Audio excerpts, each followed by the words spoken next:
So I came across a really interesting post about Final Fantasy VII Rebirth the other day online, and it was essentially listing out all the things that the game did positively, and it still flopped, or it still didn't necessarily do as well as Square Enix would have liked. So I want to go over those things and kind of talk about some of the stuff that I think is actually going to change quite a bit when it comes to Final Fantasy, and the reason why ultimately everything happened. But I do think that there is a very positive sign and a positive thing that's going to happen in the future when it comes down to it. So make sure you stick around for that. So on this post, it was from Dak on Twitter, and they posted a link to a message board that's posted by somebody anonymously. And in that post, in that image post, it says, no microtransactions, no DLC, hot women, fun combat, loads of content, open world-ish you don't have to do if you don't want to. Plot remains pretty good.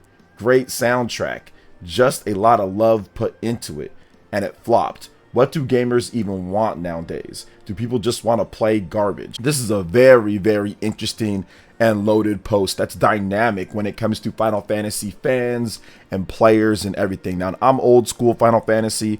I've been playing Final Fantasy games now for 30 plus years. I remember playing back on the NES and the Super Nintendo, PS1. This is something that I'm very passionate about when it comes to Final Fantasy. And while I think that there's a lot of things right about this post right here, of course, the no microtransactions, obviously the great character design, the fun combat, loads of content. There's plenty of stuff that's very positive about Final Fantasy VII Rebirth. And that's the reason why that it reviewed so high. It was a Game of the Year nominee. People really love this game. But I think that at the end of the day, it misses a few core elements that really make what people are looking for when it comes to an RPG or even Final Fantasy in general. So first, we have to kind of roll all the way back. I know FF7 Remake was super popular and sold really well. That sold really well. And from what we know right now, when it comes to FF7 Rebirth, we don't have any sales data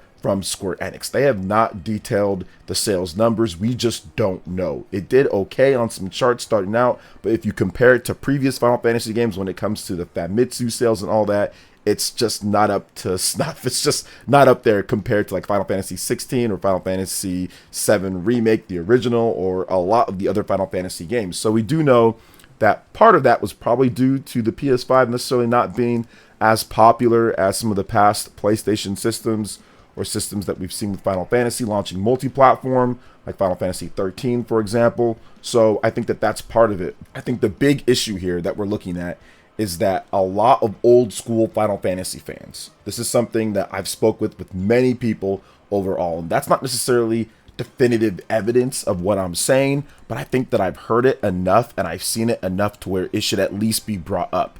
And nobody asks for Final Fantasy VII to be stretched out over the course of a decade plus, maybe at this point, multiple systems, and to be completely rewritten and rewired in this type of way. Now, don't get me wrong. I do think that it's pretty cool. Like when you look at it in some type of ways, it's cool what they're doing.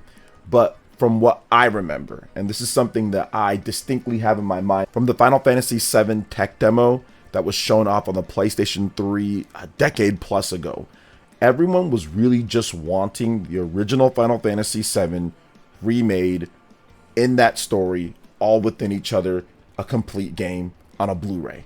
That's what people were looking for.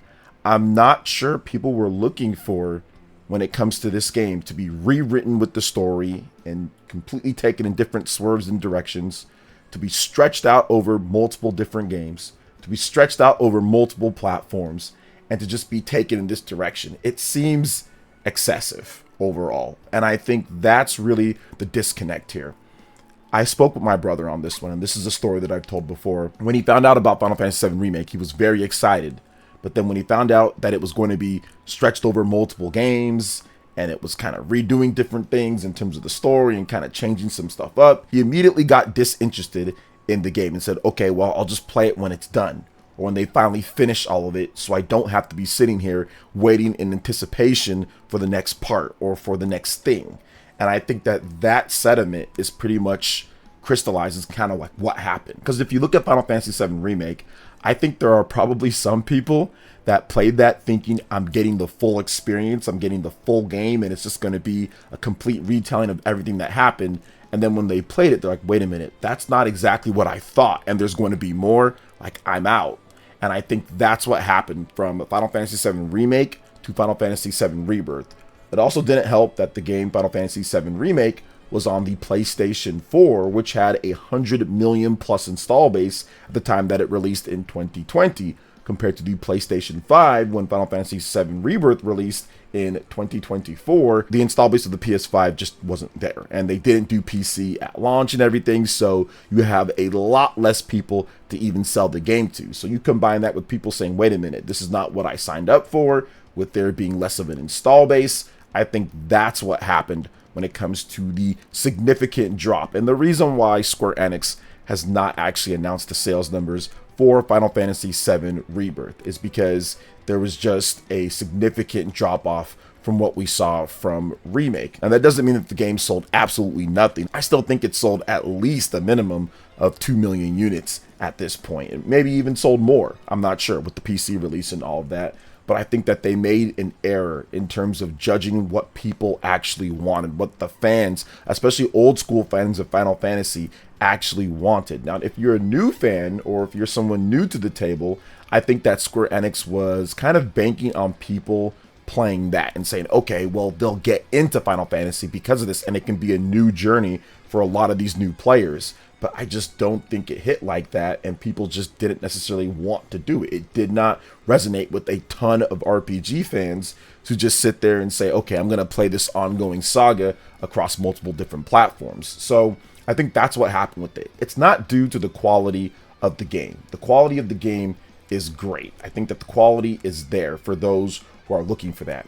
But you also have to look at it this way. There's been a lot of talk when it comes to Expedition 33. There's been a lot of discussion, even before Expedition 33 launched, about turn-based versus action and what they should go. Now, the original FF7 was turn-based. I think that the people that like FF7 and play that would like to see something turn-based. So I don't think it's a stretch to say that maybe the game should have been turn-based based off of that. Now, listen, we've had other stuff that comes through and changes different things. But to me, when you do a remake of a game, you have to, of course, preserve the essence and the spirit of the game, which I think that they did in a lot of different ways. Obviously, the characters, the music, a lot of the actions of what happens in the game. There's so many things that does preserve that and make it uniquely Final Fantasy VII. But I think one of the big problems for a lot of old school fans out there was like, wait a minute, I love the original Final Fantasy VII combat. That is one of the key factors in the game. And now that is not the case. You've replaced it with something that doesn't feel like Final Fantasy VII. So I think that while, yes, the combat is great, it's very good, people like it, and I enjoy it too. I think it's fantastic overall. I think that changing it to an action RPG when a lot of the original fans like the turn-based combat was a mistake ultimately. I think that was also something that probably caused, I would say, more people to maybe not look into it. Now, I could be completely wrong on this, guys. Obviously, there's been a lot of action RPGs that have done incredibly well, and people do like action RPGs. There's the Souls games, and there's all sorts of stuff that's not necessarily traditional action RPG in the sense of how Final Fantasy does it, but you guys know what I'm talking about. There's a lot of great action RPGs that people buy, play, and love, and do really well.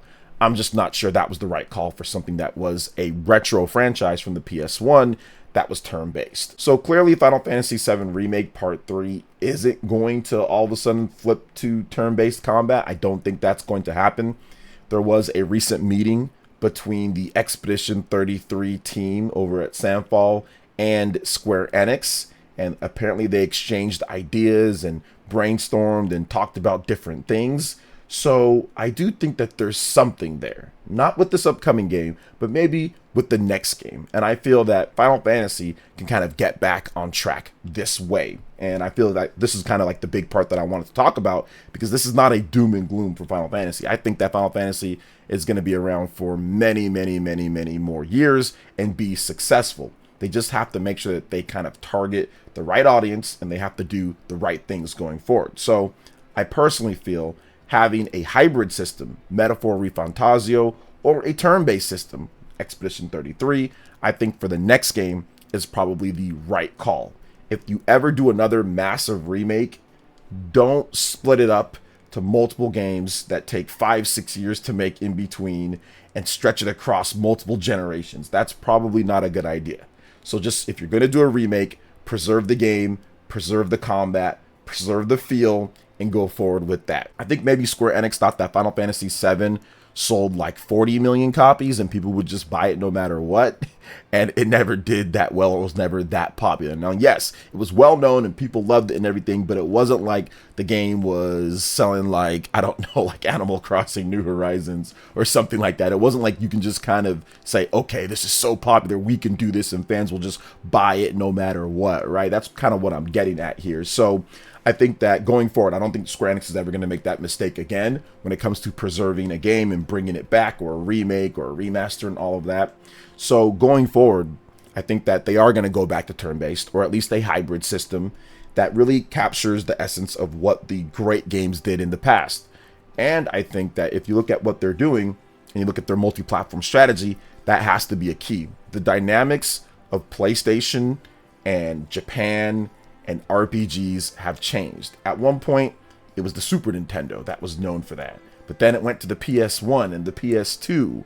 And then it kind of was like in the handheld era a bit when it comes down to it. And now we're kind of like spread all out.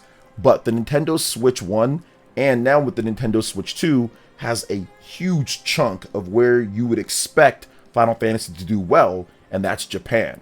And not supporting a Nintendo platform at this point with the, I would say, ratios that Nintendo Switch 1 and now going with the Nintendo Switch 2 have in Japan is very bad for your franchise. If you have a JRPG, if you have a RPG that people really want to play in Japan, I think that it is a must that you have the Nintendo Switch 2 going forward, because look at the sales numbers, guys. There's no other system even close to selling as well as the Nintendo Switch 2. And if you look at the Nintendo Switch 1 in Japan, it completely dominated, and it's the best selling system of all time in Japan. Above the PS2, above the DS, above a lot of the other systems that did so well. And it's still selling a bit every single week, selling anywhere between 10,000 units to upward of 15,000 or so. So it still sells. So that natural transfer from Switch 1 to Switch 2 is happening, and people are picking up the system in spades. So for Square Enix, I think that you have to have a significant and good multi-platform strategy for your Final Fantasy remakes and for your Final Fantasy big games going forward.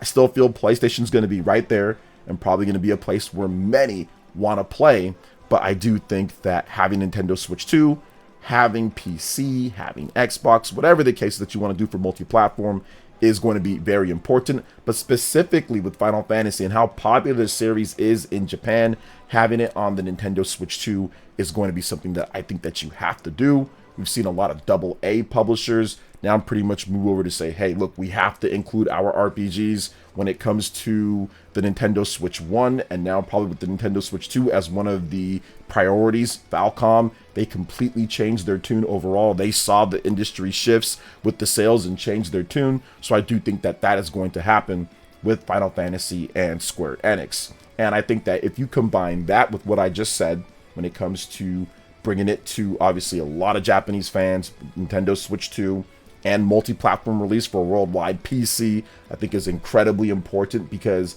you saw the people that were obviously buying stuff like Claire Obscure Expedition 33. I think Metaphor ReFantazio did okay on PC, nothing too crazy, but there was something there. Final Fantasy is more popular, obviously, than Metaphor ReFantazio. So I do feel that there needs to be that multi-platform strategy. You can also look at Persona.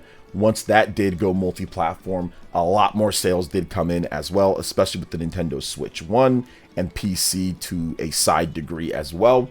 So I think that if you look at all those examples, you kind of combine it all together, you're going to get something that's going to do significantly better than what we saw with Final Fantasy VII Rebirth, in addition to Final Fantasy XVI. And I'm looking forward to that because I think that it's going to be pretty good, whatever they decide to do next. Now, I know Yoshi P and Square Enix have not came out and stated that the next game is going to be turn-based, or it's going to be action. Like, they've actually come out and stated, hey, it's kind of too early to tell. There's not anything that we're going to do right now or say. They've been a bit more like, it's not just something that we can just come out and say one or the other when it comes to action or when it comes to the turn-based combat. But I do think that they will eventually, when it comes down to it, when it comes to see the next big Final Fantasy game. But I do think that when it comes down to the next big numbered Final Fantasy game, not Final Fantasy VII Remake Part 3, but the next big one, I'm pretty sure there'll be some type of hybrid system or a turn-based RPG combat system. And I think that it will get things a bit back on track. So what do you guys think overall about Final Fantasy VII Rebirth and the future of Final Fantasy? Let me know in the comment section below. All right, guys, that wraps it up for this video here. Thank you so much for watching. I do appreciate it. Please make sure you hit that like button, subscribe if you're someone new, click that notification bell, and check out my other Nintendo Switch 2 RPG content and more right here on screen. Thanks for watching, and we'll catch you guys for the next one. Peace.